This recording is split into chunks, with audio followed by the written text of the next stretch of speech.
अस्सलामुअलैकुम वरहमतुल्लाहि वबरकातुह। बहुत मर्तबा ऐसा होता है कि हमारे दिमाग में ऐसे ऐसे ख़यालात आ जाते हैं कि इंसान उन ख़यालात का तसव्वुर करके भी परेशान हो जाता है। गंदे ख़यालात भी आते हैं और तरह तरह की बातें और उलझनें हमारे जहनों में आते रहते हैं। लेकिन एक चीज़ आप ध्यान में रखिए कि अगर आपके ज़हनो दिमाग में ख़यालात ऐसे आ रहे हैं जो आपको उलझा दे रहे हैं, परेशान होने की ज़रूरत नहीं है। एक होता है ख़याल लाना और एक होता है ख़याल आना। ख़याल लाना कि आप खुद ब खुद सोचें या आपके जहन में ख़याल आ जाए और उसी में आप उलझे रहें, तो ये दुरुस्त तो नहीं है।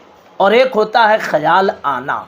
अगर ख़याल आपके जहन में आते हैं तो परेशान होने की ज़रूरत नहीं है। कोई भी इंसान इससे खाली नहीं है। ख़यालात और तसव्वुरात हर एक इंसान को आते हैं। ख़यालात पर अल्लाह रब्बुल इज़्ज़त गिरफ्त नहीं फरमाता है। एक बहुत प्यारी हदीस मुबारका है, आप सुन लें उसे। अल्लाह के फ़रिश्ते हमारे नामे आमाल को लिखने के लिए मौजूद रहते हैं। जब कोई बंदा नेक काम करने का इरादा करता है, अल्लाह रब्बुल इज़्ज़त फ़रिश्ते को हुक्म फरमा देता है कि इसे अपने रजिस्टर में लिख दो। अगर वो बंदा नेक काम कर देता है तो नियत जो इरादा किया उसका भी सवाब मिलता है और जो उसने नेक काम किया उसका भी सवाब मिलता है। और अगर किसी बंदे ने बुराई का इरादा किया, फ़रिश्ता उसे लिखने का इरादा जब करता, अल्लाह फरमाता है अभी रुक जाओ, मेरे बंदे ने अभी गुनाह नहीं किया है। जब तक बंदा गुनाह नहीं कर देता है उस वक्त तक वो फ़रिश्ता उसके रजिस्टर में नहीं लिखता है। यानी नेकी का इरादा भी नेकी में शुमार होता है। फिर नेकी जब आप करो तो वो नेकी का सवाब दो तरह से फ़ायदे, और गुनाह में आपको एक नुकसान होता है। ये अल्लाह रब्बुल इज़्ज़त का बहुत बड़ा करम है अपने बंदों पर कि इरादा बंदा नेकी का करता है, सवाब अल्लाह जारी फरमा देता है। लेकिन बुराई का इरादा करता है तो गुनाह नहीं देता है जब तक बुराई वो बंदा ना कर ले। जहन में ख्यालात आपके आ रहे हैं, तसव्वुरात आ रहे हैं, आप उन्हें अपने जहन से निकालें, अपने काम में लगने की कोशिश करें। शैतान ये चाहता है कि तुम्हें उलझनों में रखे, वो उलझनों में रखना पसंद करता है।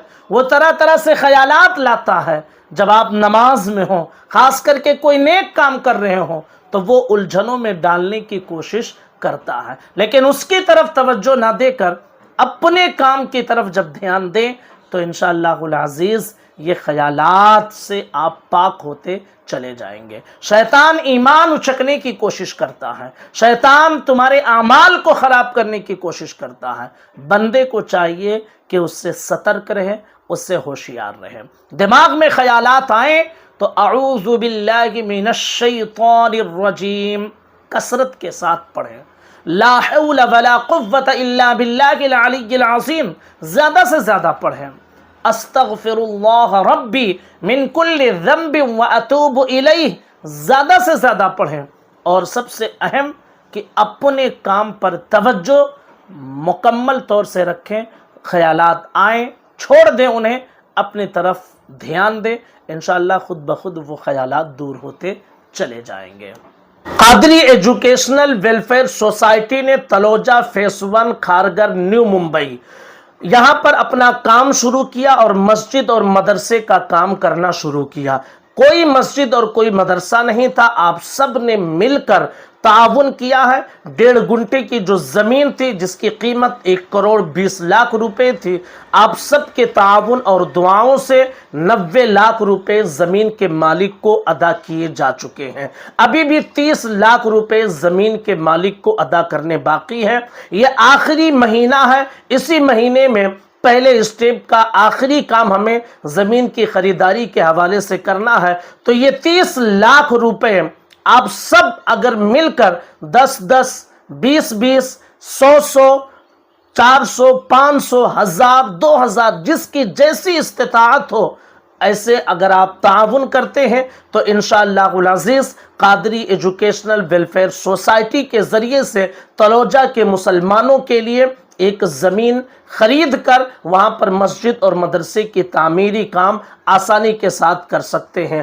آپ جانتے ہیں کہ کوئی مسجد اور مدرسہ نہیں ہے جس کی وجہ سے چاہے 5 وقتہ نماز ہو یا پھر جمعہ کی نماز ہو یا چھوٹے چھوٹے بچوں کی دین کی تعلیم ہو، بنیادی تعلیم سے وہ محروم ہے، تو آپ سب اگر تعاون کرتے ہیں تو انشاءاللہ العزیز یہ کام آسانی کے ساتھ مکمل ہو جائے گا۔ اسکینر پر اسکین کریں یا گوگل، پے ٹی ایم یا فون پے، جو آپ کرنا چاہتے ہیں، نمبر بھی موجود ہے، آپ اس کے ذریعے سے قادری ایجوکیشنل ویلفیئر سوسائٹی کا ضرور تعاون کریں۔